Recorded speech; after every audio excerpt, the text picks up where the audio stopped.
Je m'appelle Marine de Beaufort. Alors, il y a plein de gens que je connais dans la salle, mais il y a plein de gens que je ne connais pas aussi. Alors, avant de me présenter, on va faire un tout petit peu connaissance. J'aimerais savoir qui dans la salle a déjà été à une Wonder conférence. Que les Wonder. Bon, ok. Qui dans la salle me connaissait avant? Ok. Ok. Non, mais je vérifie qu'il n'y a pas des gens que je connais pas mais qui me connaissent, parce que bon, c'est marrant, quoi. Ok. Ensuite, on va poser des questions qui rentrent plus dans la thématique. Qui a déjà voyagé? Ah, bon, ok, c'est bon. Qui a déjà voyagé au-delà de l'Europe? Ok. Et qui a déjà voyagé plus de 2 mois? Ok, cool. Bon, maintenant je vous connais un tout petit peu mieux, je me sens mieux, je vais pouvoir commencer. Donc je m'appelle Marine de Beaufort, je suis évidemment une Wonder Meuf et je suis aussi la fondatrice de Voyagir, qui est une entreprise qui a pour but d'aider les gens à voyager de manière plus responsable.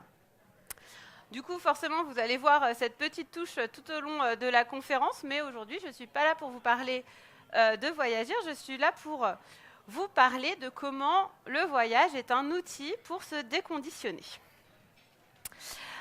Et donc, de la défense à la jungle, pourquoi? Parce que avant de créer Voyagir, avant de vivre à Montpellier, je travaillais à la Défense. J'étais avec mes petits talons, très maquillée, mes petites robes. Je travaillais à la Société Générale et j'aimais pas trop ma vie en fait. Voilà. Et un jour, je suis partie voyager et la rencontre avec la jungle a déclenché plein de choses en moi et m'a permis de changer de vie, de changer de ville, de changer de métier, de créer ma boîte, de créer une boîte qui a du sens, de me retrouver, de rencontrer l'homme de ma vie, c'est très important aussi. Bon, par contre, ça, on va pas trop en parler non plus. Hein. C'est pas un speed dating ou quoi ce soir. Enfin, en tout cas, voilà, plein de choses que je voudrais partager avec vous ce soir parce que je pense vraiment que le voyage, c'est un moyen incroyable pour changer de vie ou en tout cas révéler plein de nouvelles choses et plein de potentiel et aussi se retrouver, revenir à l'essentiel de ce qu'on est. Et donc, pour résumer, grâce au voyage, moi, j'ai une vie qui n'est pas parfaite, mais que j'ai choisie. Donc, petit clin d'œil à Laurence, qui est donc la fondatrice des Wonder Meufs et qui a ouvert le cycle des Wonder Conférences, notamment avec cette phrase qui me correspond aussi très très bien. Voilà. Alors, qu'est-ce que je vais vous raconter aujourd'hui? Je vais vous raconter que le voyage, c'est un outil pour s'ouvrir aux autres, pour s'ouvrir aussi à la planète, pour découvrir plein de choses. Et donc, comme l'a dit Khaled Rifal, chaque fois que nous voyageons, nous participons à une dynamique mondiale capable d'induire des changements positifs pour notre planète et toute l'humanité. En gros, ce qui veut dire, c'est que le voyage, ça peut être un outil pour la paix. Ça peut être un outil pour que, en gros, le monde soit meilleur. Et moi, c'est vraiment ma grosse conviction. C'est pour ça aussi que j'ai créé Voyagir. Alors, évidemment, ce n'est pas n'importe quel type de voyage qui pourrait permettre une paix internationale et l'amélioration globale du monde. Mais le voyage, ça peut vraiment être un de ces outils-là. Ça peut être un de ces outils-là parce qu'on s'ouvre aux autres, on découvre des nouvelles cultures, on rencontre plein de nouvelles personnes, on se met dans des situations nouvelles et ça nous ouvre plein de perspectives. Et puis, ça peut aussi aller vers une paix mondiale parce que le voyage, ça permet aussi la paix intérieure. Et en fait, le Dalai Lama, une de ses grandes théories, c'est que la paix internationale ne sera possible que lorsque tout le monde aura trouvé la paix intérieure. Et c'est le deuxième penchant du voyage en tant que moyen. C'est à la fois vers l'extérieur et à la fois vers l'intérieur. Le voyage, c'est un moment où on peut se retrouver, où on peut revenir vraiment vers l'essentiel, se poser les bonnes questions, prendre le temps de se demander qui l'on est vraiment, parce qu'on est dans un cadre où on est beaucoup moins conditionné dans la société et on se retrouve vraiment avec nous-mêmes. Donc voilà, c'est les deux grandes thématiques que je vais essayer d'aborder aujourd'hui par des histoires de mes voyages et puis peut-être de voyages d'autres personnes dans la salle. On va essayer de voir comment le voyage, à la fois vers les autres et le voyage intérieur, peut vraiment être un outil pour un monde meilleur et pour le déconditionnement de nous-mêmes. Alors, avant toute chose, qu'est-ce que le voyage ? Parce que quand je vous parle de voyage, j'ai ma propre définition du voyage. Je vous le dis tout de suite, c'est pas la même que le Larousse, parce que j'ai regardé tout à l'heure. Dans le Larousse, ils disent que le voyage, c'est le fait de partir loin de chez soi. Pour moi, ça ne définit pas le voyage. Okay ? Pour moi, le voyage, c'est pas non plus partir en vacances et c'est pas non plus du tourisme. Ça ne veut pas dire que c'est antinomique, mais en tout cas, c'est pas synonyme. Pour moi, le voyage, c'est vraiment prendre son temps. Donc, on n'a pas besoin de partir très, très longtemps. On n'est pas obligé de faire comme Mathieu et moi et de partir pendant 8 mois, parce qu'on est revenu d'un grand voyage juste en juin. On peut partir juste quelques jours. Ce qui va définir le voyage, en fait, c'est ce qu'on en fait et le fait qu'on prend le temps de vivre pleinement les choses et du coup de faire des découvertes sur l'endroit où on est et sur nous-mêmes.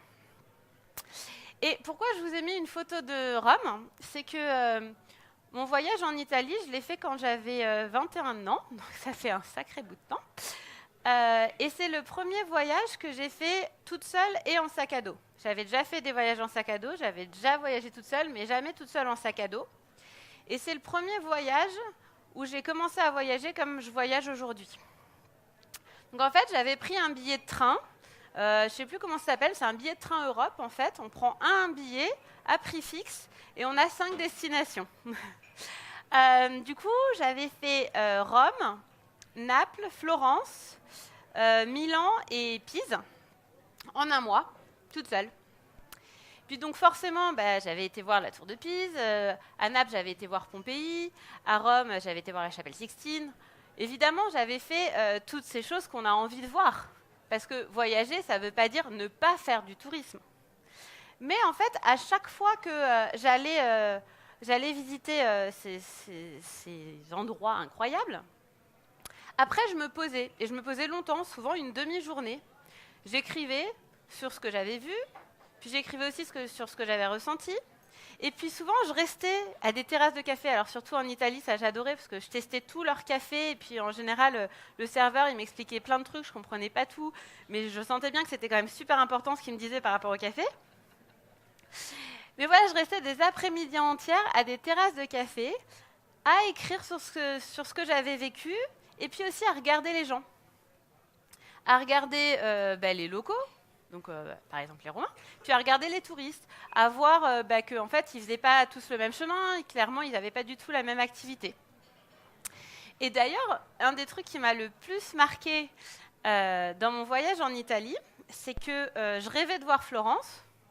Qui a déjà été à Florence ? Ok. Qui rêve d'aller à Florence ? Alors, je ne vais pas vous dégoûter de Florence. Florence, c'est absolument magnifique.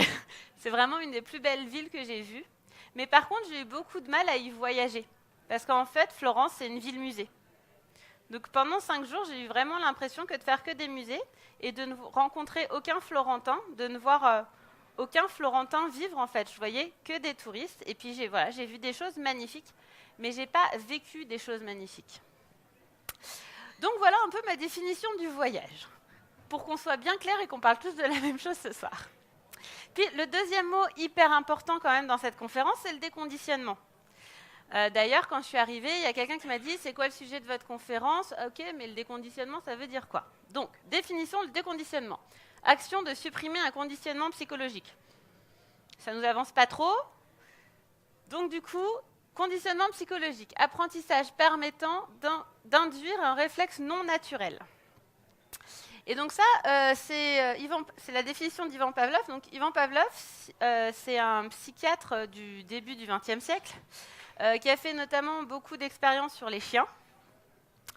Des expériences pas toutes très très sympas sur les chiens, mais en gros qui montrait que si tu donnes à manger aux chiens et qu'à chaque fois tu fais un petit bruit, et ben à la fin, quand tu fais le petit bruit, il commence à saliver même s'il n'y a pas de nourriture.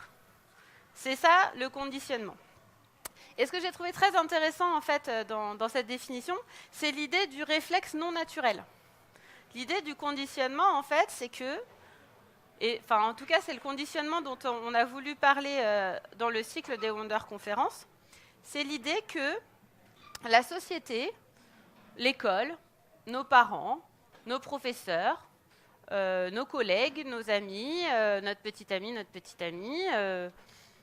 tous les gens qui nous entourent, la société, la télévision, la publicité, etc., petit à petit, ils nous conditionnent à avoir des réflexes qui ne sont pas naturels. Et toute l'idée de cette conférence, c'est de savoir en fait comment on va enlever ces couches de réflexes qui ne sont pas naturels. Bon, ma veste, elle n'est pas très naturelle non plus, donc j'enlève. Voilà. Donc, c'est de ça dont on avait envie de parler. Et pour ça, je vais être obligée de vous raconter un peu, c'était quoi, moi, mon conditionnement. Je ne peux pas vraiment me plaindre de mon enfance. J'ai eu une enfance plutôt sympathique. J'étais une élève moyenne, pas trop mauvaise, mais pas trop bonne non plus. Je voulais faire les beaux-arts. Et j'étais surtout assez insouciante, très protégée par ma famille, très bien entourée. Donc très insouciante. Et puis, à 15 ans, j'ai perdu ma grand-mère. Le truc, c'est que moi, je suis fille unique, mais j'étais aussi petite fille unique. Et donc, en fait, ma grand-mère, c'était vraiment le ciment de toute ma famille. Et quand elle est morte, en fait, ma famille s'est un peu déconstruite, quoi. Et moi, du haut de mes 15 ans, ou en tout cas, c'est ce que j'ai ressenti à ce moment-là, j'ai dû redevenir le pilier de ma famille parce que sinon, ma famille allait s'effriter. Et donc, j'ai pris cette responsabilité-là sur le dos et j'ai pas mal changé. Donc, du coup, je suis devenue super bonne élève. Et puis, j'ai complètement oublié l'idée de faire les beaux-arts. Et puis, quand on m'a demandé qu'est-ce que je devais faire, j'ai fait S parce que c'était ce qu'il y avait de mieux. Puis après, j'ai fait S-Maths parce que c'était ce qu'il y avait de mieux. Et puis après, on m'a dit qu'il fallait que je fasse une école de commerce. Alors, j'ai fait Dauphine. C'est pas une école de commerce, mais c'est à peu près le même niveau. Voilà, j'ai fait ce qu'il fallait que je fasse parce qu'en fait, dans un coin de ma tête, je me disais, à un moment donné dans ma vie, je vais devoir m'occuper de mes parents, de mes oncles et de ma tante. Donc du coup, je ne peux pas me permettre de faire les beaux-arts ou d'être prof de philo, parce que c'était aussi un des trucs qui m'était passé par la tête, parce qu'il va falloir que je gagne suffisamment d'argent pour m'occuper d'eux. Et donc j'ai fait mes études à Dauphine, pas brillamment non plus, mais plutôt pas trop mal. Et puis j'ai fini consultante en système d'information, à travailler à la Défense, à la Société Générale. Et en plus, je m'occupais du système qui permettait de calculer les bonus des traders. Voilà, je vous laisse réfléchir. Voilà. Et un jour, j'ai mis du temps, parce que c'est ça le conditionnement, en fait, on ne s'en rend pas compte. Un jour, je me suis rendu compte que j'étais pas trop la personne que je pensais que j'allais devenir quand j'étais petite. Puis, que si je mourais demain, j'étais pas trop satisfaite de ce que j'avais fait dans ma vie. Et du coup, là, j'ai fait une petite fuite en avant. Et donc, je suis partie. Voilà. Je suis partie en Amérique centrale. Alors, je vous ai passé quelques détails, parce que je voulais faire l'effet un peu mélodramatique quand même. En parallèle, je faisais un master en développement durable en cours du soir, parce que l'environnement, c'est toujours été quelque chose qui m'intéressait. Et donc, du coup, en fait, j'ai négocié un congé sans solde. Je suis partie en Amérique centrale pour écrire un mémoire de fin d'études de mon diplôme de développement durable, qui était sur l'écotourisme. Voilà. Et donc, c'est comme ça que j'ai pu me permettre de partir. Mais je ne savais pas trop ce que j'allais faire de ça. En tout cas, ce que je savais, c'est que j'avais besoin de souffler un coup, quoi. Je ne pensais pas du tout que ça aurait les répercussions que finalement ça a eu. Je me suis retrouvée 4 mois, du coup, en Amérique centrale. J'ai fait des choses assez incroyables. Notamment, j'ai passé 3 semaines dans une tribu au Panama, dans un parc national qui s'appelle la Amistad et qui est le seul parc au monde qui est sur 2 pays, le Panama et le Costa Rica, et dans une tribu qui s'appelle les Nazo et qui est la plus petite tribu du Panama. Voilà. Et en fait, ce voyage, je vous reparlerai de ce voyage-là, il a quand même changé ma vie, vous inquiétez pas. Il y a d'autres détails à raconter. Mais ce voyage, en fait, ce qui m'a permis de comprendre, c'est que je ne pourrais jamais être heureuse si j'avais une vie qui n'était pas en accord avec mes principes, avec mes valeurs. Que mes valeurs, elles étaient quand même vraiment très fortement tournées vers l'environnement. C'est pour ça que je faisais un master en développement durable en cours du soir. Mon voyage, il m'a vraiment renforcée sur ce goût pour la nature. En fait, j'avais un côté environnement, mais très théorique. J'étais très citadine, quoi. Et là, pendant 4 mois, en fait, j'ai passé quasiment 4 mois dans la jungle. Et j'ai fait une espèce de connexion avec la nature. J'ai eu des moments hyper spirituels dans la nature. Et je me suis rendu compte que je ne pouvais pas à la fois vouloir travailler pour le développement durable, aimer la nature, vouloir sauver des animaux, et en même temps, continuer à travailler pour la Société Générale, continuer à m'acheter des fringues toutes les semaines, continuer à manger des plats à emporter tous les soirs qui remplissaient mes poubelles de déchets et de barquettes en plastique, que c'était une incohérence dans ma vie qui m'empêchait complètement d'être heureuse. Et donc, quand je suis rentrée, j'ai décidé de faire un petit peu de ménage, de manière à pouvoir créer de la cohérence dans ma vie. Et j'ai eu beaucoup de chance. Il y a plein de choses qui se sont passées très naturellement, qui m'ont fait déménager à Montpellier, parce que forcément, vivre à Paris avec cette recherche de cohérence, c'était plus possible. J'ai de la chance, en fait, j'ai déménagé à Montpellier parce que j'ai suivi un homme merveilleux que j'ai suivi. Coucou mon amour. Voilà. Et puis, comme je faisais une étude sur l'écotourisme pendant mon voyage, j'ai eu une idée d'une entreprise. Alors du coup, je me suis dit, ok, on y va, on monte sa boîte, on est chaud. Et puis, voilà, j'ai fait plein de choses, quoi. J'ai changé de ville, j'ai changé de métier, j'ai complètement changé de vie. Et puis surtout, je me suis recentrée sur mes valeurs et sur mon bonheur. Je me suis dit que ce qu'il fallait prioriser dans la vie, c'était quand même d'être heureux. Parce que finalement, on n'est pas là pour très très longtemps. Si on ne se concentre pas sur ça, à quoi ça sert d'être là? Donc voilà, depuis 5 ans, alors il y a eu un long chemin quand même, depuis 5 ans, je travaille à faire en sorte d'avoir une vie heureuse et en accord avec mes valeurs. Et ça marche plutôt bien. Encore une fois, ça ne veut pas dire qu'il n'y a pas des hauts et des bas. Comme le disait Laurence, ma vie n'est pas parfaite, mais je l'ai choisie et je l'aime beaucoup. Alors, qu'est-ce que je vous ai dit d'autre comme citation intéressante? Voilà, le voyage est un retour vers l'essentiel. Je pense que s'il y a vraiment un message à garder de ce soir, j'ai pas encore fini, vous inquiétez pas, c'est ça. Le voyage, c'est vraiment une manière de revenir à l'essentiel. Qu'est-ce qui est essentiel pour moi? Qu'est-ce qui est essentiel dans la vie? Qu'est-ce qui est essentiel sur la planète? Et en fait, il n'y a pas de plus beau moyen, moi, j'en ai pas trouvé d'autre, que de voyager pour se rendre compte de ça. Qu'on soit d'accord, je ne suis pas en train de faire l'apologie de voyager tout le temps, n'importe comment. On a bien défini le voyage en début. L'idée, c'est de faire des vrais voyages, des voyages qui ont du sens, qui vous apportent du sens et qui donnent du sens. Et puis, vous vous en rendez probablement compte, pour moi, le voyage, finalement, c'est un peu une sorte de thérapie.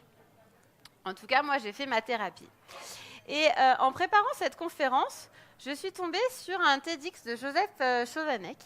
Alors, je ne sais pas si certains d'entre vous ont déjà vu sa vidéo. Mais Joseph Chovanec, il parle de thérapie du voyage, mais en fait, lui, il est autiste. Et pendant super longtemps, il était dans une camisole chimique.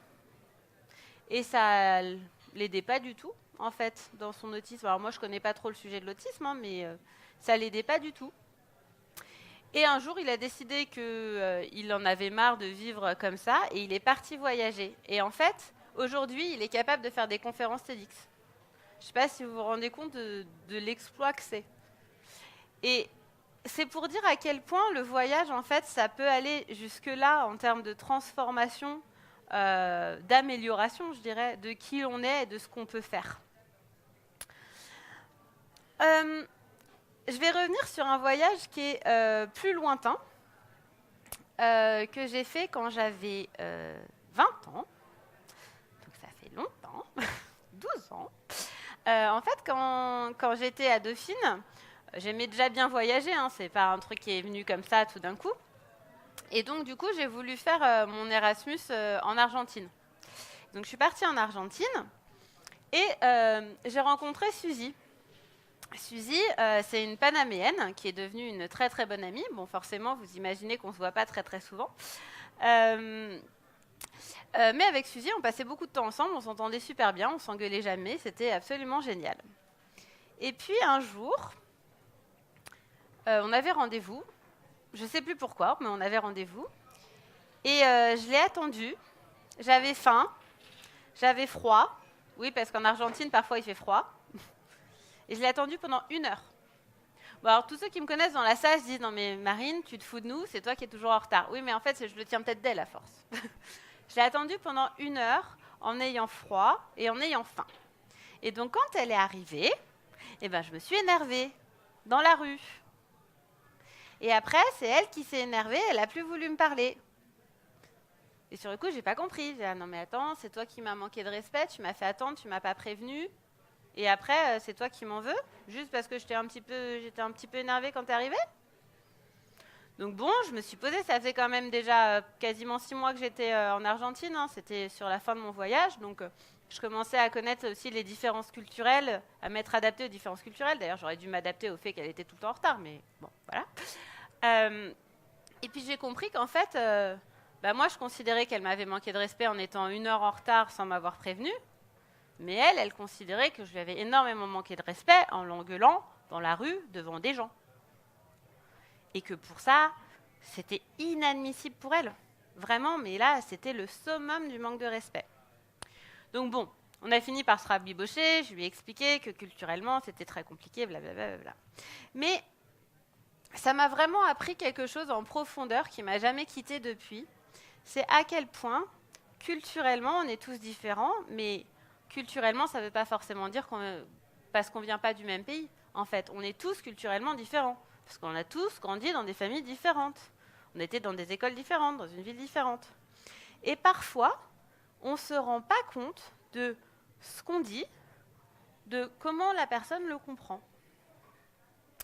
Et ça, c'était vraiment une des premières leçons très très profondes que j'ai apprises pendant mes voyages et qui me paraissait vraiment important de partager avec vous parce que je pense que ça fait partie de cette notion de déconditionnement.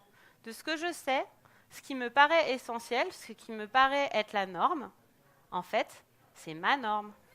C'est pas celle de tout le monde. Et le voyage, ça permet d'être confronté à ça parce que d'un point de vue théorique, ok, on sait, c'est des jolis mots, c'est cool. Mais quand tu le vis vraiment avec une incompréhension aussi forte que celle-ci, eh ben, ça devient beaucoup plus facile pour toi de te remettre en question en fait quand tu vois que tu as blessé quelqu'un alors que pour toi, tu n'as rien fait. Et ça, je pense que c'est très très important. Un autre exemple qui soutient le même propos de compréhension en fait de différences culturelles qui peuvent être très blessantes ou qui peuvent aller très loin, alors qu'en fait c'est juste une différence culturelle et personne ne voulait de mal. Je l'ai vécu quand j'étais dans la jungle au Panama. Donc en fait, cette dame, c'était la grand-mère du village, et c'était elle qui cuisinait pour quasiment tout le monde. Elle avait une case, en fait c'était sa cuisine, dans sa cabane, et tout le monde venait manger là.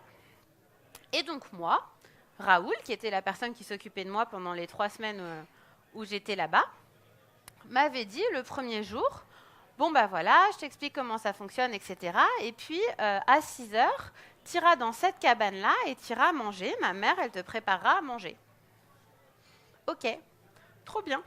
Donc moi, je suis venue là dans une tribu, en fait, pour partager du temps avec des locaux, comprendre leur culture, éventuellement peut-être partager des choses de ma culture avec eux. Donc ça va être trop bien, je vais avoir un dîner assez familial en fait, puisque je suis invitée dans la cabane de la maman du village. Et donc j'y vais, puis il y a une table, je m'assois à la table, voilà, j'essaye de parler avec elle. Bon, elle parlait pas très bien espagnol, donc c'était un peu compliqué. Mais bon, on se comprend quand même. Puis elle me sert à manger, mais il n'y avait personne d'autre en fait. Il n'y avait que elle qui cuisinait, et puis elle m'avait servi à manger, puis il fallait que je mange, quoi. Donc je me suis sentie mais super mal. Je me suis dit, ah, mais en fait, ils n'ont pas du tout envie de me connaître, ils n'ont pas du tout envie de manger avec moi. En fait, je suis là parce qu'ils ont compris que le tourisme, c'était quand même un bon moyen de rapporter de l'argent propre dans la communauté. Mais l'échange culturel, ils n'en ont pas du tout envie. Je me suis sentie super mal. J'ai vite fini mon repas et puis je suis allée dans ma cabane à moi. De toute manière, il faisait déjà nuit, il n'y avait pas d'électricité. J'ai très mal dormi parce que j'avais peur qu'il y ait plein d'araignées qui me tombent dessus. Et puis, j'étais pas bien, quoi. Et puis le lendemain, j'y suis retournée. Enfin, voilà, j'étais là de toute manière, j'avais prévu de rester 3 semaines, j'étais là, quoi. Puis je suis restée assez longtemps dans la cabane après mon petit-déj. Et puis là, en fait, j'ai commencé à voir plein de gens passer, prendre à manger, discuter 5 minutes, manger sur le pouce et repartir. À plein d'horaires différents. Et en fait, je me suis rendu compte qu'ils ne m'avaient pas du tout rejetée, que ce n'est pas du tout qu'ils ne s'intéressaient pas à moi. C'est juste que mon idée très française du l'échange se passe lors du dîner, quand on est tous autour d'un bon repas et où là, on partage plein de choses, c'est mon expérience française du dîner. C'est pas la leur. Eux, ils mangent parce qu'il faut manger. Alors ça restait quand même sympa parce que du coup, il y avait plein de gens qui passaient et puis qui racontaient 2-3 trucs, je comprenais 2-3 trucs et puis qui repartaient. Je me suis sentie quand même vachement mieux quand j'ai compris ça. Vous voyez à quel point, en fait, une différence culturelle peut créer une incompréhension totale. Et quand on vit ce genre de choses 1 fois, 2 fois, 3 fois, plusieurs fois, parce qu'on a eu la chance de voyager et de vivre ce genre d'expérience, en fait, c'est quelque chose qui devient assez naturel dans la vie courante, de se poser de la question, de savoir pourquoi est-ce que je suis vexée, est-ce que j'ai vraiment une bonne raison d'être vexée, pourquoi je le vis mal, est-ce que c'est ce que la personne voulait me faire ressentir, etc. Et ça, en termes de résolution de conflits, à titre personnel ou à titre international, c'est quand même vachement bien.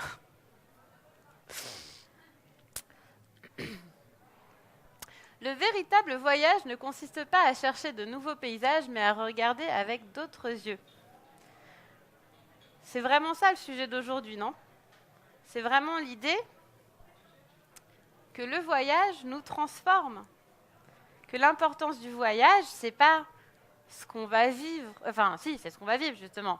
Qu'est-ce que tu dis, Marine ? C'est pas ce qu'on va voir. C'est pas... Moi, j'ai vu le Machu Picchu, c'était magnifique, mais ça m'a pas transformée. Par contre, les gens que j'ai rencontrés à Cusco, avec qui j'ai parlé, des locaux, des enfants, ça m'a transformée. Donc ça, je pense que c'est vraiment une très bonne définition du voyage. Et je suis sûre que c'est une citation que vous avez déjà entendue.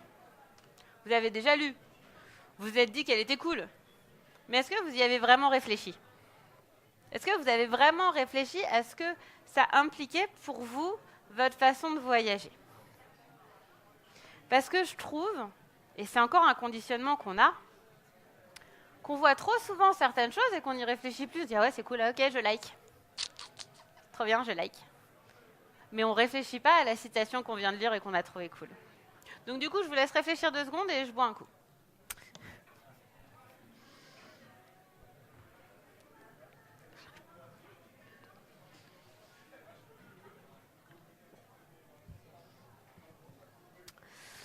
Dans cette logique que pour faire de beaux voyages et pour avoir vécu une vie incroyable remplie de plein de voyages, il ne faut pas collectionner les tampons sur son passeport, il ne faut pas collectionner les photos, il ne faut pas avoir dit « Ah ouais, moi j'ai fait ça, j'ai fait ça, j'ai fait ça, j'ai fait ça, j'ai fait 50 pays. » Ouais, trop bien.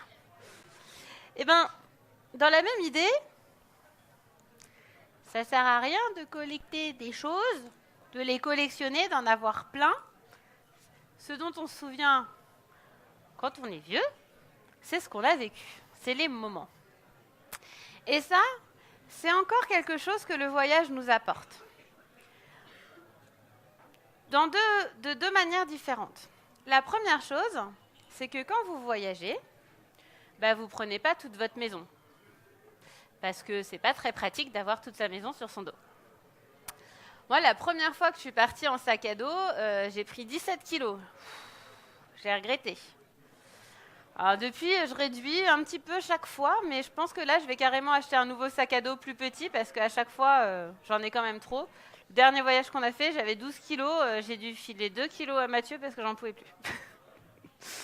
Pourtant, je voyage avec pas grand-chose.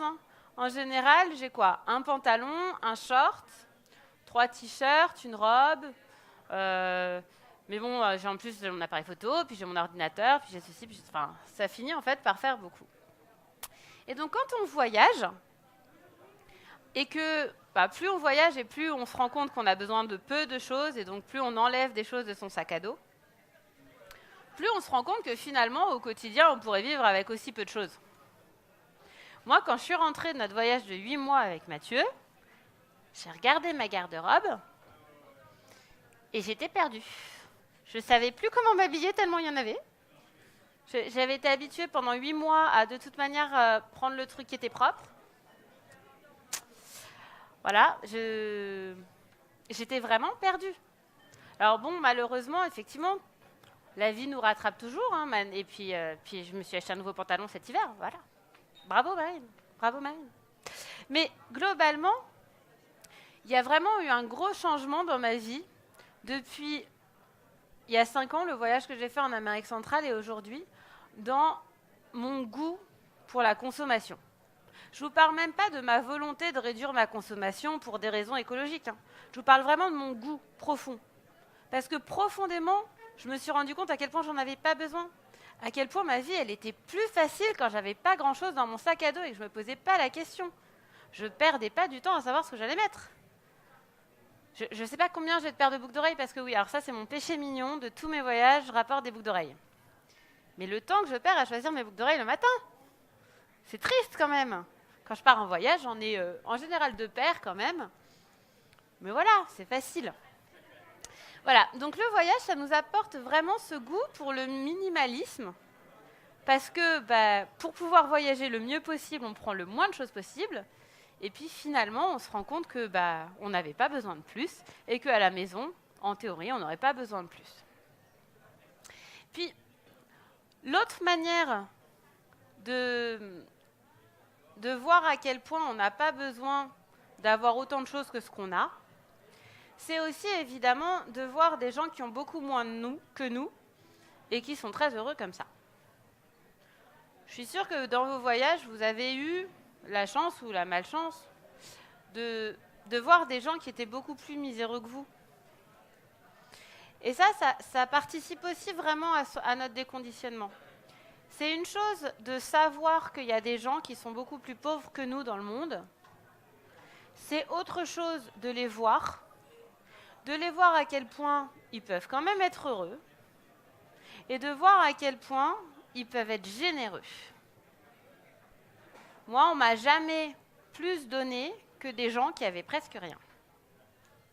Ma copine Suzy, là dont je vous parlais, cette fille, elle m'a accueillie chez elle, elle me faisait des repas, elle m'empêchait de payer, elle me faisait des cadeaux, alors qu'elle avait presque rien. Et ça, il n'y a que le voyage qui vous montre ça. Et qui vous fait comprendre à quel point on est chanceux d'être là où on est. Pendant que je préparais cette conférence, j'ai aussi regardé une vidéo de Mathilde quelque chose, je vous retrouverai le nom si vous êtes intéressés, qui parlait précisément de ça en fait, de à quel point ces voyages, elle a fait beaucoup de voyages humanitaires, lui ont fait se rendre compte à quel point elle avait de la chance. Et ça participe au fait qu'on se rende compte qu'on n'a pas besoin de tout ce dont on croit qu'on a besoin, genre le dernier iPhone, mais aussi ça fait se rendre compte à quel point on a de la chance de vivre dans notre pays. Et nous, les Français, on est quand même super forts pour se plaindre. Bon, on n'est pas les seuls, hein, mais c'est vrai qu'on est forts. Et du coup, voyager, ça permet aussi de se rendre compte que, ouais, les gars, on est plutôt bien logés quand même. Hein. On est plutôt bien logés. Ça ne veut pas dire qu'il faut pardonner tout ce qui se passe en France, hein, mais on est bien logés, ça serait bien, en fait, d'être heureux d'être bien logé, d'être heureux d'avoir ce qu'on a, d'être heureux d'avoir grandi dans les conditions où on a grandi et d'avoir une chance de faire grandir nos enfants dans ces conditions-là. Voilà, donc ça, c'est encore une leçon du voyage. Une autre leçon, c'est comprendre la complexité du monde. Donc tout à l'heure, je vous parlais des différences culturelles, vraiment d'individu à individu. Mais là, je vous parle vraiment d'un point de vue sociétal. Mathieu et moi, donc, je vous ai dit, on revient d'un voyage de 8 mois. On a été 2 mois au Panama et 3 mois en Colombie, et ensuite le reste en Équateur. Et la Colombie, c'est vraiment un pays qui m'a marquée par la complexité de son histoire. Et surtout, à quel point j'ai eu du mal à comprendre la réalité du pays. On a tous entendu plein de choses sur la Colombie. Mais ce qu'on sait de la Colombie, en général, sauf si on a eu la chance d'y passer pas mal de temps ou la chance d'y avoir des proches, ce qu'on sait, on le sait par les médias. Et en fait, les médias, ils choisissent quand même ce qu'ils disent. Donc moi, j'allais en Colombie sans opinion très très précise parce que je ne suis pas du tout une média addict, loin de là. Donc voilà, de vagues idées que j'avais.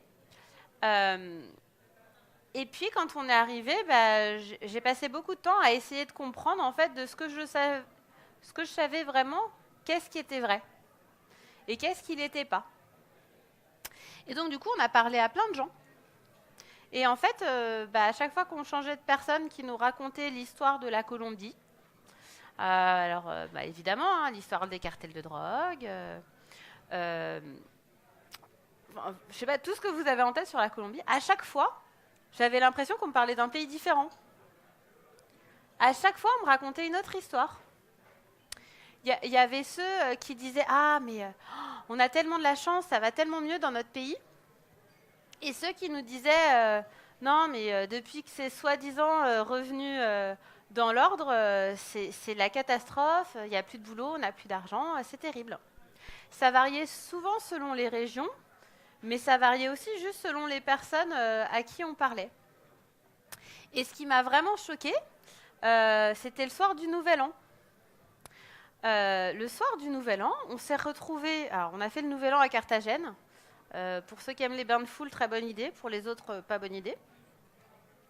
On s'est retrouvés dans une rue et qui était toute bloquée, on ne comprenait pas pourquoi, et il y avait une voiture au milieu. Et puis les gens ont commencé à crier « Fuera, fuera, fuera !» Ça veut dire « dégage ». Donc on s'est dit « je sais pas, à qui ils disent de dégager, c'est super bizarre ». Et puis, du coup, j'ai demandé à quelqu'un à qui vous dites de partir. C'était le président de la Colombie. Le truc, c'est que moi, ce que je savais du président de la Colombie, c'est qu'il avait reçu le prix Nobel de la paix. Je trouvais ça un peu bizarre quand même. Vous trouvez pas ça bizarre ? Qu'un mec qui reçoit le prix Nobel de la paix soit détesté par son peuple. Moi, je trouve ça un peu bizarre. Et en fait, cette image-là, pendant mes 3 mois en Colombie, elle a continué. Pendant les 3 mois en Colombie, je tombais sur des incohérences, sur des incohérences, sur des incohérences. Et vous constatez que je vous raconte des trucs, mais je ne vous dis pas précisément ce qu'il en est de la Colombie. Donc, je ne me permettrai pas, en fait, parce que je suis à peu près sûre que j'ai toujours rien compris. Tellement c'est complexe. Et je pense que ce n'est pas que le cas de la Colombie, en fait. Je pense qu'il y a plein de pays, on pense qu'on sait ce qui s'y passe, et on n'en sait rien. Et le voyage, ça permet aussi de se rendre compte à quel point les choses sont complexes, la géopolitique c'est complexe, l'idée qu'on se fait de plein de pays, de plein de conflits, en fait, on se base sur des arguments qui sont peut-être faux. Et voyager, ça peut vous permettre d'avoir une idée plus précise de ce qui se passe dans tel ou tel pays, mais surtout, ça vous permet de comprendre à quel point on ne sait rien. Je ne sais rien, donc je suis. Non, c'est pas ça. C'est ça. Mais en tout cas, moi, ça m'a vraiment fait comprendre ça. Bon, alors, en même temps, au lycée, comme vous l'avez peut-être compris, un de mes trucs préférés, c'était la philo. Donc, j'aime bien, j'ai toujours été dans cette notion-là.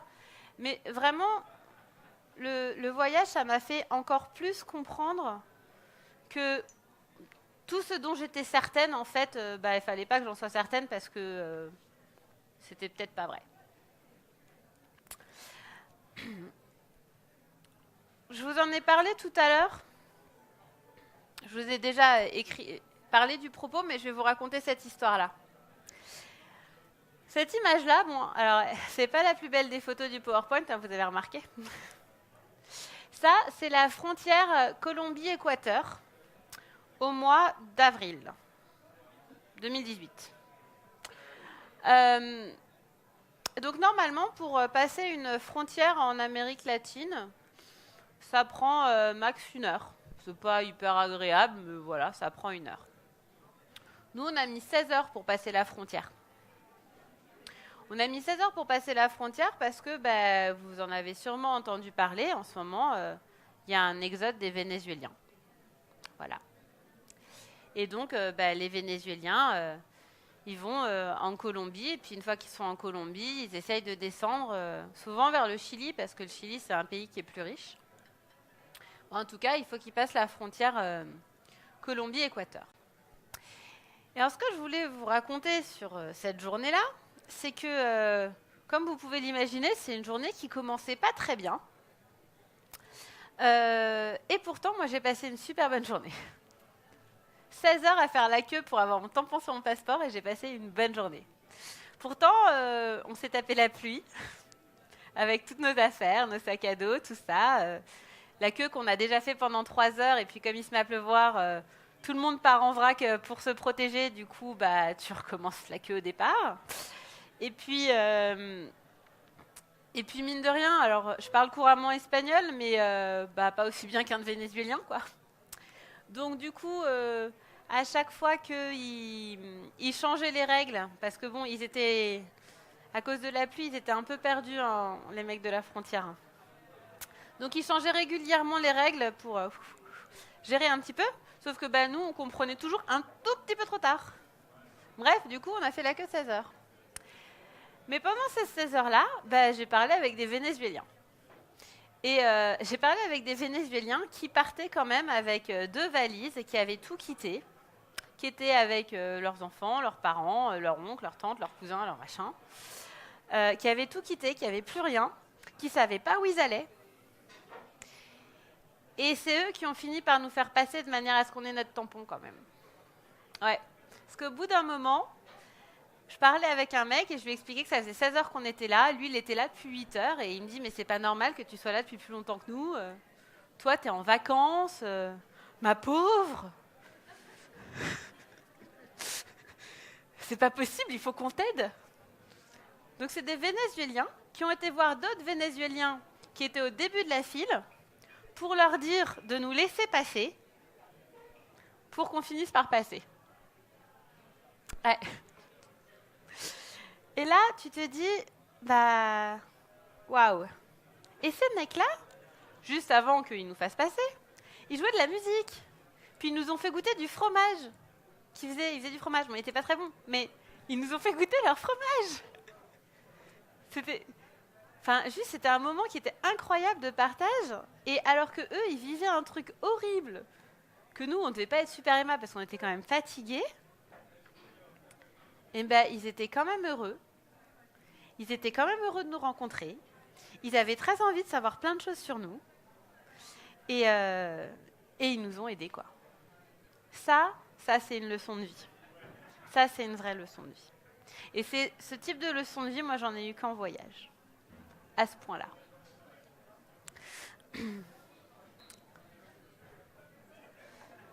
Le retour à l'essentiel vers la nature. Alors ça, je vous en ai déjà parlé. Je ne sais pas si vous avez remarqué, mais parfois, je ne suis pas mes slides. Parce qu'en fait, je ne sais pas trop dans quel sens je les ai mis. Donc, je vous ai déjà raconté mon retour vers l'essentiel. Donc, je vais passer. Sauter le pas. Alors là, je vais repartir sur quelque chose qui est plus terre à terre, on va dire. Parce que bon, c'était un peu lourd quand même ce que je viens de vous lâcher, donc je vais revenir sur un truc un peu plus terre à terre. C'est à quel point le voyage, ça nous permet de faire des trucs qu'on pensait qu'on ne pourrait pas faire. En fait, ça nous permet de sauter le pas. Quand je suis partie vivre 6 mois en Argentine pour faire mes études, à l'époque, donc j'avais 19 ou 20 ans, je vivais encore avec ma maman à Paris, sachant que j'ai une maman très protectrice. Donc, je faisais jamais le ménage. Je faisais pas trop les courses. Je n'avais pas besoin de gagner de l'argent pour payer mes études. Mes parents m'avaient d'ailleurs interdit de faire un boulot d'étudiant parce qu'ils voulaient que je me consacre à mes études.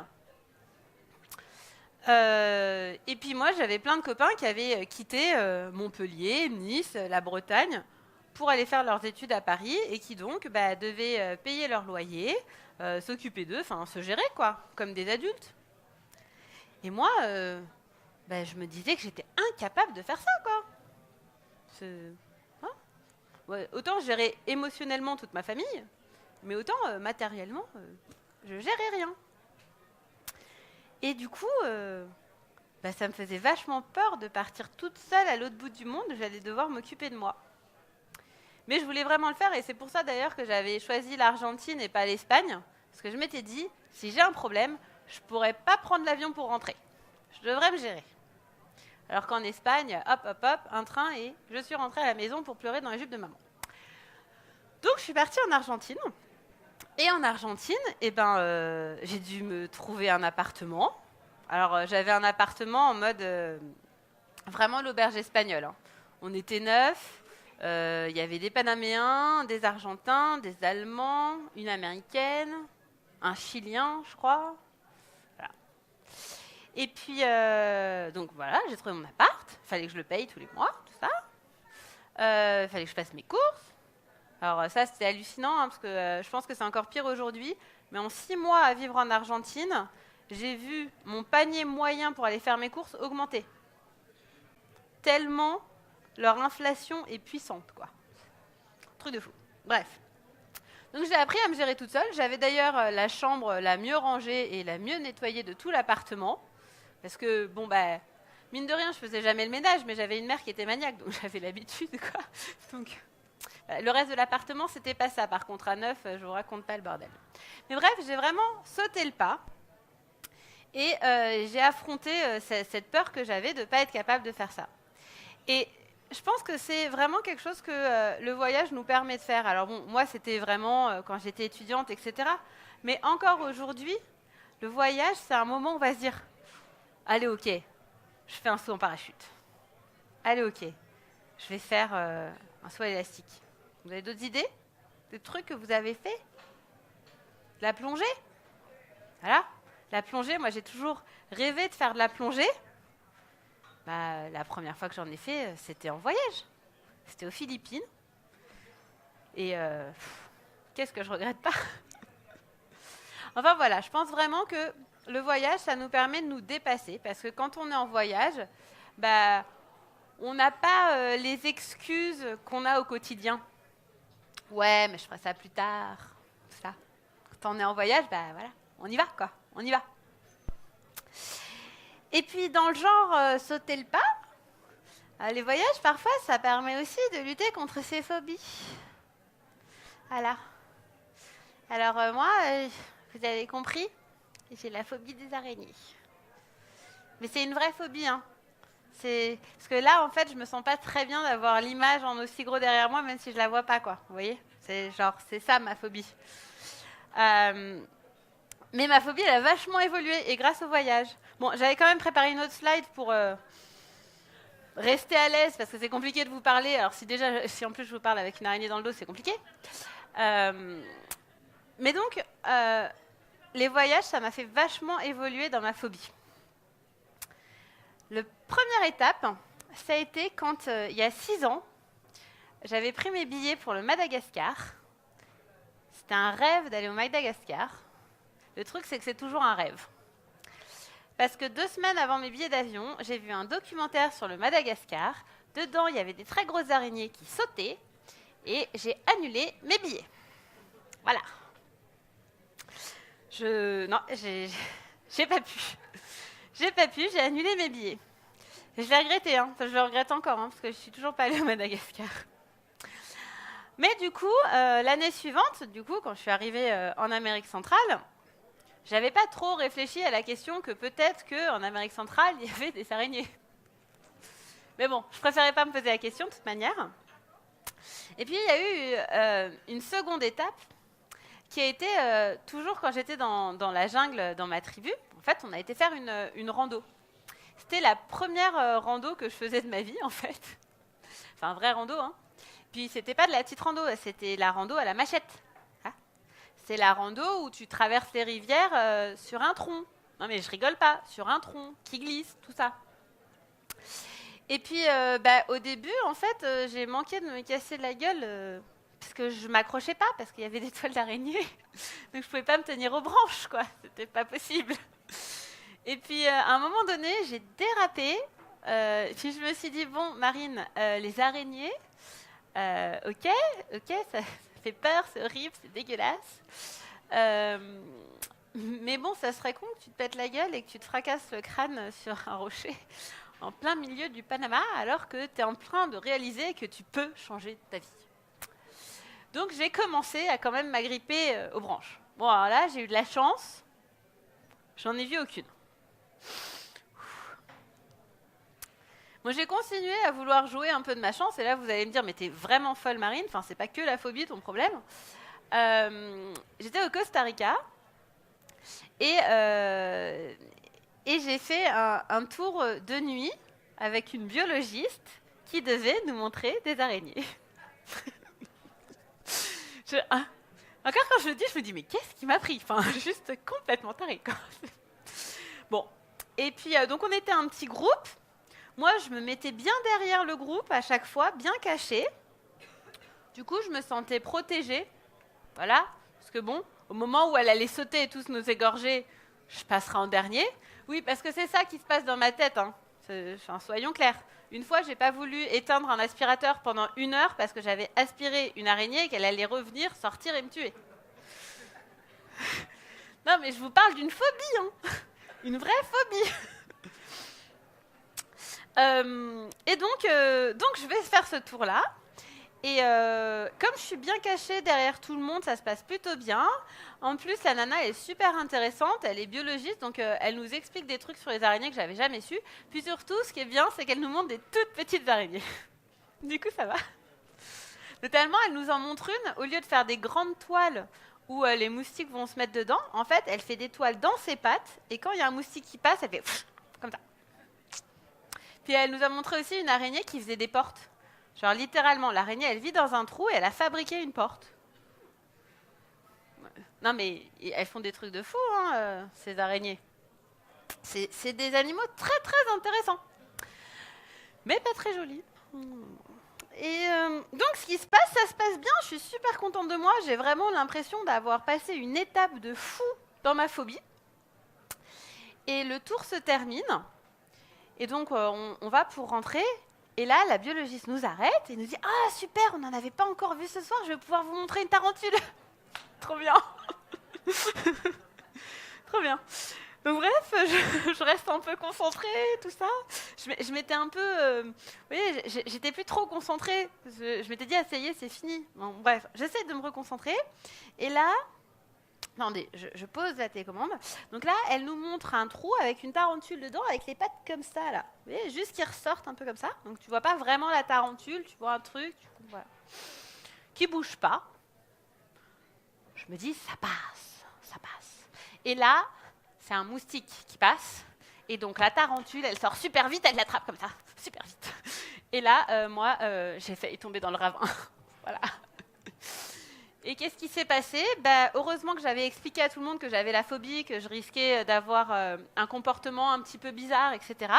Parce qu'en fait, j'ai fait une crise de tétanie, je ne pouvais plus bouger, je ne pouvais plus parler. Ils ont limite dû me porter pour rentrer jusqu'à l'hôtel. Ça a duré 1 heure. Voilà. Bon. Le lendemain, j'ai été faire un tour de nuit pour voir des grenouilles. Tranquille, les grenouilles, c'est cool. Ça se passe super bien, on voit des super... Vous savez, les grenouilles qui représentent le Costa Rica, là, les petites vertes avec les gros yeux rouges, là, trop mignonnes. On en a vu de celle-là. Génial. Le guide, il était incroyable, il reproduisait le bruit des différentes grenouilles. Du coup, les autres, elles répondaient, du coup, on trouvait où elles étaient. C'était incroyable. Et on rentre, et donc quand on rentre, on avait la lampe torche comme ça, pour voir où on marchait, et puis on rentrait vers l'hôtel. Puis au moment, on était à côté des bungalows, là, et moi... une araignée, comme ça, blanche, l'abdomen au moins comme ça. Franchement, je pense même pas que j'exagère, hein, vraiment. Encore une fois, j'avais prévenu le guide, je lui avais dit, tu sais, si tu vois des araignées, c'est pas forcément la peine de me les montrer, enfin, tu vois, on s'en passe. Et puis, je peux avoir des réactions bizarres, tout ça. Donc bon, très sympa, le mec, il me prend par l'épaule, il me ramène doucement à la terrasse principale. J'avais pas trop eu le temps de stresser ni rien, j'étais pas trop mal. Et puis du coup, là, il me dit, l'araignée que t'as vue, c'est la seule qui est mortelle au Costa Rica. Voilà. Mais bon, j'en ai encore une autre d'histoire sur les tarentules, mais qui, celle-là, a eu lieu très récemment, en Équateur, parce que Mathieu et moi, on a réalisé un de nos rêves. On a fait un volontariat dans un rescue center. Donc pendant 1 mois, on s'est occupé de singes et de perroquets. Ce qui était le plus génial, évidemment, c'était de s'occuper des bébés singes, mais pas trop de s'occuper des tarentules. Non, on ne s'occupait pas des tarentules, je vous rassure. Mais par contre, on était dans la jungle et donc, il y en avait des tarentules. Et donc, j'ai eu la chance d'en rencontrer une 2 fois. Et bon, je sens que là, je commence à titiller sur le temps, donc je ne vais pas vous raconter cette histoire-là en entier. Mais ce que je vais vous raconter, c'est ce qui s'est passé en moi pendant ces voyages par rapport à ma phobie. C'est-à-dire que le fait d'avoir vu des très grosses araignées au Costa Rica m'a fait comprendre que j'avais une phobie, que c'était grave, mais que je survivais. Donc du coup, est-ce que vous vous souvenez de l'histoire du Madagascar? Ça, je me suis dit, plus jamais tu renonces à quelque chose à cause de cette phobie. Donc, jamais je me suis posé la question de savoir si on pouvait aller en Amazonie, passer 1 mois en plein milieu de la jungle, pour s'occuper des singes qui était mon rêve, parce qu'il y avait peut-être des araignées. Jamais je me suis posé la question. Donc c'est quand même une grosse étape. Et la deuxième étape, c'était justement dans ce Rescue Center, c'est que donc ma rencontre avec cette tarentule, elle s'est pas très bien passée, mais j'ai quand même su me contrôler parce que j'étais à côté des singes et qu'il fallait pas que je perturbe trop les singes parce qu'en fait les singes c'est hyper sensible. Donc si j'avais fait vraiment une crise super forte, ça aurait été dangereux pour eux en fait. Et donc du coup j'ai quand même su me contrôler. Et puis surtout, j'ai appris à ne plus avoir peur de ma phobie. C'est-à-dire que j'ai toujours ma phobie, mais j'ai plus peur d'avoir des crises de phobie, parce que voilà, maintenant j'en ai eu assez, je sais comment ça se passe, c'est bon, je survis. Et donc je sais que ça m'empêchera plus jamais de faire des trucs que j'ai envie de faire. Ça serait bien si un jour je me soignais, vraiment, mais on a quand même fait des gros progrès. Et là, je vous parle vraiment, voilà, la phobie, c'est l'extrême de la peur, quoi. Donc regardez à quel point le voyage, ça peut nous aider à lutter contre des peurs, tout simplement.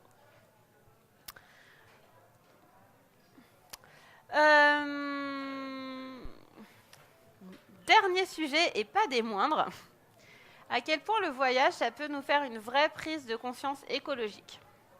Cette photo, elle a été prise sur une île paradisiaque. Je vous mens pas, hein, c'est vraiment une île paradisiaque. Mais pas de ce côté-là de la photo. C'est des îles au Panama, Bocas del Toro. C'est un archipel où il y a plein d'îles, il y a des plages qui sont absolument incroyables. Mais dès qu'on commence à rentrer un tout petit peu là où il n'y a plus vraiment de plage, où c'est que le bord de l'île, et ben c'est comme ça. On a trouvé des machines à laver. On a trouvé des Barbies. Ouais, des Barbies. Voilà. Et là, tu te prends un sacré coup de massue quand même. Tu te prends un sacré coup de massue. C'est-à-dire que c'est une chose de râler parce que y a des mégots par terre dans la rue. C'est une chose de savoir à quel point on est... Désolée, je vais être impolie.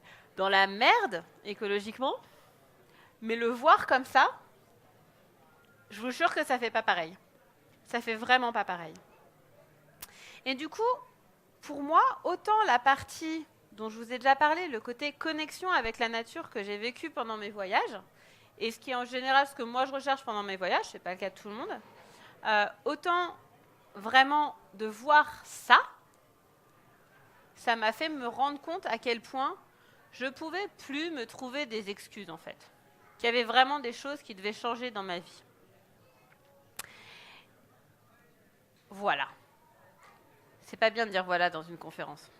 Ne faites pas comme moi. Je vous ai raconté plein d'histoires de mes voyages, à quel point moi, les voyages, ça a changé ma vie, c'est ma thérapie. Ça continuera à changer ma vie petit à petit parce que il y a toujours une très grande marge d'amélioration. Mais c'était des histoires très personnelles que je vous ai racontées. Ce que je voudrais que vous soyez vraiment convaincus, c'est que même si c'était mes histoires personnelles, la théorie, elle s'applique vraiment à tout le monde. Du coup, je vais demander déjà à 2 personnes que je connais bien de monter sur scène pour vous donner 2 autres exemples, en fait, de choses qui ont vraiment changé dans leur vie grâce au voyage. Et puis, je vais vous proposer aussi de réfléchir s'il y a quelques personnes d'entre vous qui ont envie de participer et de faire un témoignage de ce que le voyage a pu leur apporter comme changement profond.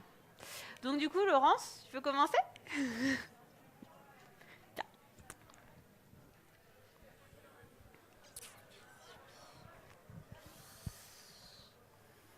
Alors moi, ça y est, je l'ai. Alors, moi, cette expérience que Marine m'a demandé de partager, c'est un endroit qui est en France, en fait.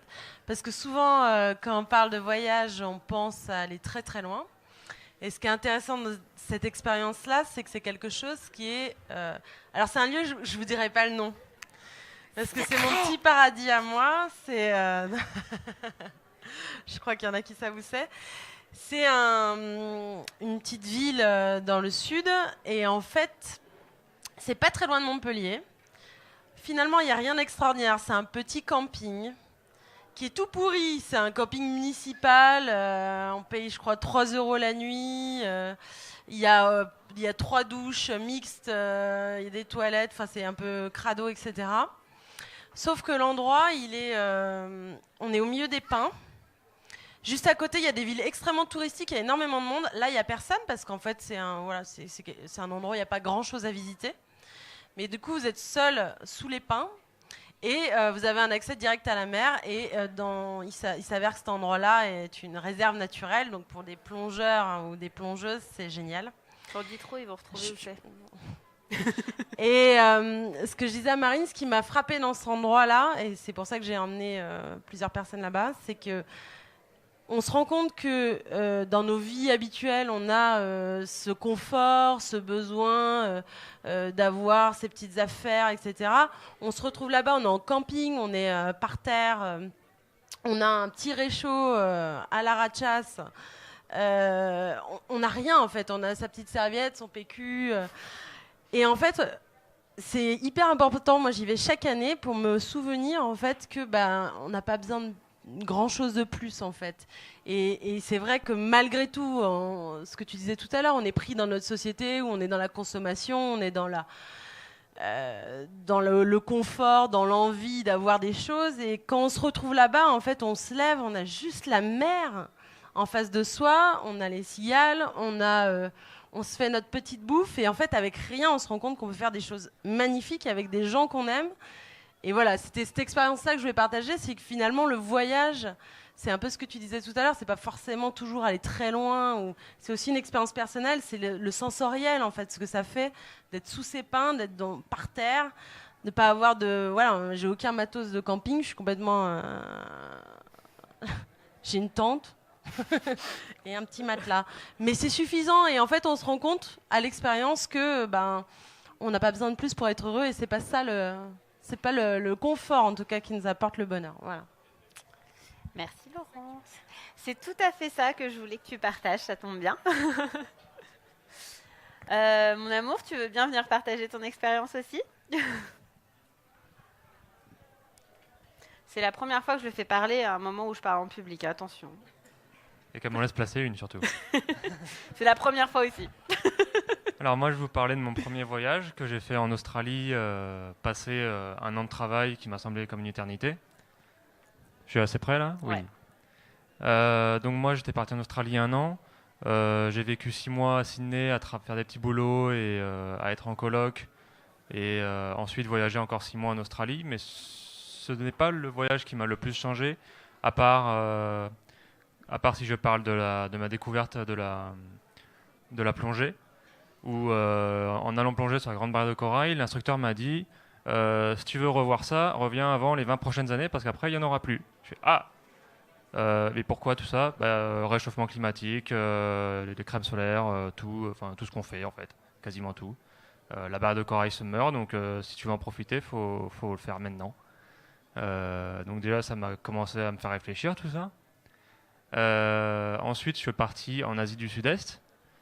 Et là, je me suis posé encore d'autres questions, notamment en Thaïlande, où je voulais absolument monter sur le dos d'un éléphant parce que mon pote qui était allé quelques mois avant, il l'a fait aussi, il a mis des photos, c'était génial. Et moi, j'adore les animaux, c'est vraiment un truc que j'adore.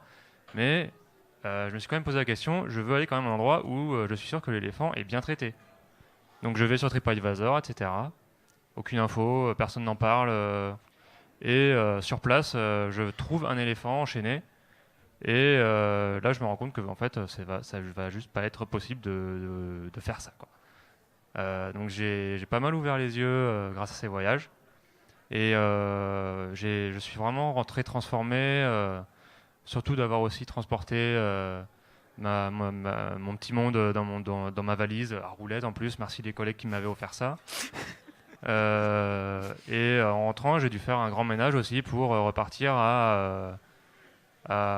au strict nécessaire, quoi. Donc j'ai ensuite rencontré Marine qui du coup était dans tout à fait la même optique et maintenant je suis en plein dedans à essayer de manger moins de viande, à essayer de faire le moins de déchets possible, de ne plus acheter de plastique, qu'on a aussi en horreur maintenant à force de voir des plages recouvertes de plastique. Je suis devenu phobique du plastique carrément. Oui, parce que en fait, la photo que je vous montais avant, avec tous les déchets sur la plage, lui, ça lui donnait envie de vomir. Il en pouvait plus. C'était. Non. Il Pour en être faisait des allé au cauchemars, Fidji après l'Australie, c'était vraiment le truc qui m'a complètement fait redescendre sur Terre. C'est que j'arrivais sur ces îles Fidji, comme tu vois sur les photos, c'est juste magnifique, machin. Effectivement, sur les photos, c'est comme ça, que tu arrives sur place, tu as 15 bouteilles de plastique par terre, tu as des mégots de clopes partout. Et quand tu regardes les gens qui vivent sur l'île, tu vois qu'en fait, il n'y a personne. Il y a l'hostel sur lequel tu as choisi, il y a un autre hôtel. Et donc, ça vient pas de chez eux, c'est vraiment des trucs qui viennent de la terre principale. Et là, tu te dis, il y a un truc qui va pas. Merci. Voilà. Est-ce qu'il y a quelqu'un qui voudrait partager aussi un bout de voyage qui a vraiment changé quelque chose dans sa vie, sa conscience Non, il n'y a personne. Me dites pas que vous étiez jamais posé la question. Alors en fait, moi, c'est vraiment quelque chose que... Ah, voilà, super. Marie. Génial. Une Wonder Meuf, évidemment. Hein. Merci Marie. Merci. Je le mets bien proche. Ouais. Là, ça va? Ouais. Ok. Bon, j'ai pas du tout l'habitude de parler en public, donc... Plus proche. Et lui un ok. En fait, c'est un peu comme Laurence, c'est vraiment pas très loin que j'ai voyagé, il y a 1 an et demi. Ça fait 6 ans que je suis à Montpellier. Et j'ai commencé à faire une overdose du centre-ville, vraiment. Il y avait tout le temps du bruit autour de chez moi et j'avais besoin vraiment de me retrouver en pleine nature. J'avais pas de thunes. J'étais vraiment à l'arrache. Faut que je parte la semaine prochaine. Donc voilà. Et c'était juste au moins me retrouver 1 ou 2 nuits en pleine nature. Et du coup, je suis partie dans les Cévennes avec ma tante, mon sac. Et j'ai fait OK, je pars toute seule. J'ai besoin de ça. Et j'ai passé 2 jours à marcher entre 2 villages, à planter ma tente un peu n'importe où. et à me retrouver vraiment face à moi-même pendant 2 jours. Ça a été à la fois une très belle expérience, parce que j'ai vu des très belles choses. On voit des moments de nature qu'on ne voit pas habituellement.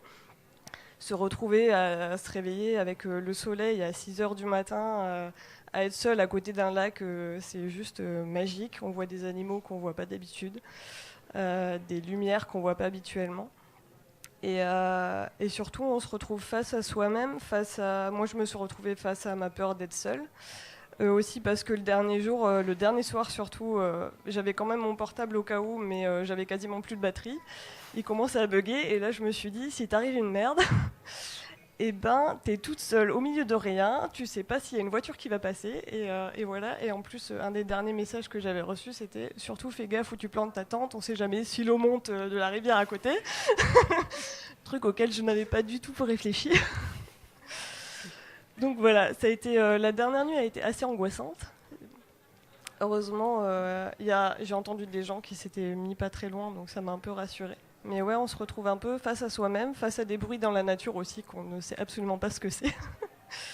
Et ça a été très révélateur de où j'en étais dans ma vie, de ce qui me faisait peur et de ce que j'avais encore envie de travailler et de repousser mes limites encore plus. Donc voilà, là j'ai encore envie de partir seule dans les prochains mois. Et on verra ce que ça donne. Je pense que je vais pas trop préparer et puis on verra. J'ai envie de partir à l'aventure.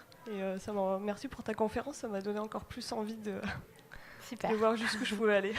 Tant mieux, tant mieux, c'était le but. Merci.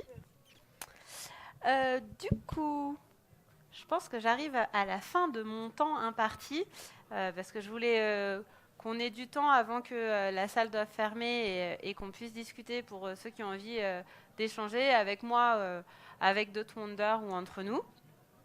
Mais du coup, je voudrais juste faire un récap de ce dont je voudrais que vous vous souveniez de cette conférence.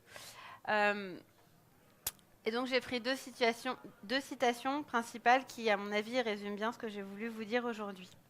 Donc, on voyage pour changer non de lieu, mais d'idée. Et plus je vais loin, plus je me rapproche de moi-même. Alors bon, la notion du loin, on l'a vu, c'est pas forcément en termes de kilomètres, hein, on est d'accord. Moi, ce que j'aimerais, alors j'espère que j'ai réussi ce soir, c'est vous donner envie de voyager, mais de voyager vraiment, en fait.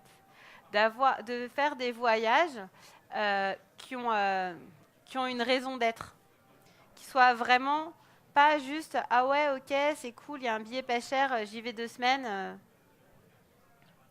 C'est bien hein, de prendre des vacances, il n'y a pas de souci, mais c'est pas ça le voyage, en fait. Alors, ce que je voudrais, c'est vraiment vous donner envie de vous dire « Ok, je vais faire un voyage. Un grand voyage, je répète, un grand voyage, ça ne veut pas dire 8 mois, mais un grand voyage qui m'apporte beaucoup. Et pour ça, il faut vraiment se donner le temps. Et le temps, ça peut être 2 jours où je suis toute seule, où je ne fais pas grand-chose, mais du coup, en fait, j'ai le temps dans ma tête. Ou ça peut être, je prends le temps de voyager 8 mois pour voir plein de choses et prendre le temps de les assimiler. Pour vous dire la vérité, mon voyage de 8 mois avec Mathieu, dont on revient, il m'a appris une chose, c'est que les voyages de 8 mois, ce n'était pas forcément fait pour moi. Parce que j'ai le sentiment de ne pas avoir eu le temps d'assimiler le Panama, que je devais déjà assimiler la Colombie. Et après, je devais déjà assimiler le Rescue Center, et puis je n'ai pas eu le temps d'assimiler le Rescue Center qu'on est parti au Galapagos. Et je n'ai pas assimilé, puis on est rentré. Et alors, j'ai adoré mon voyage, hein, qu'on soit d'accord, et puis surtout, je ne me plains pas. Mais je me suis dit que le moyen que moi je préférais de voyager, c'était plutôt de partir 1 ou 2 mois à un endroit, puis de prendre le temps pendant le voyage, mais aussi quand je rentre, d'assimiler vraiment ce voyage avant de pouvoir repartir. Voilà, il y a une petite fiche là, si vous voulez laisser votre adresse mail pour recevoir la newsletter de Voyagir ou la newsletter des Wonder Meufs, ou les deux. En ce qui concerne Voyagir, je vous en ai pas beaucoup parlé parce que c'était pas le sujet, mais je vous invite à aller visiter le site voyagir.org. Le but, c'est de partager des adresses qui sont engagées et qui vous aideront du coup à faire de vrais voyages qui ont du sens. Et puis voilà, je me tiens à votre disposition si vous voulez échanger. Et je vous encourage aussi à échanger avec les gens à côté de vous pendant qu'on a encore la salle, peut-être sur qu'est-ce que vos voyages vous ont apporté et quels sont les voyages qui vous ont le plus apporté, pourquoi, enfin, peut-être faire un bilan en fait des voyages que vous avez déjà faits et des voyages que vous voudriez faire. Je vous remercie.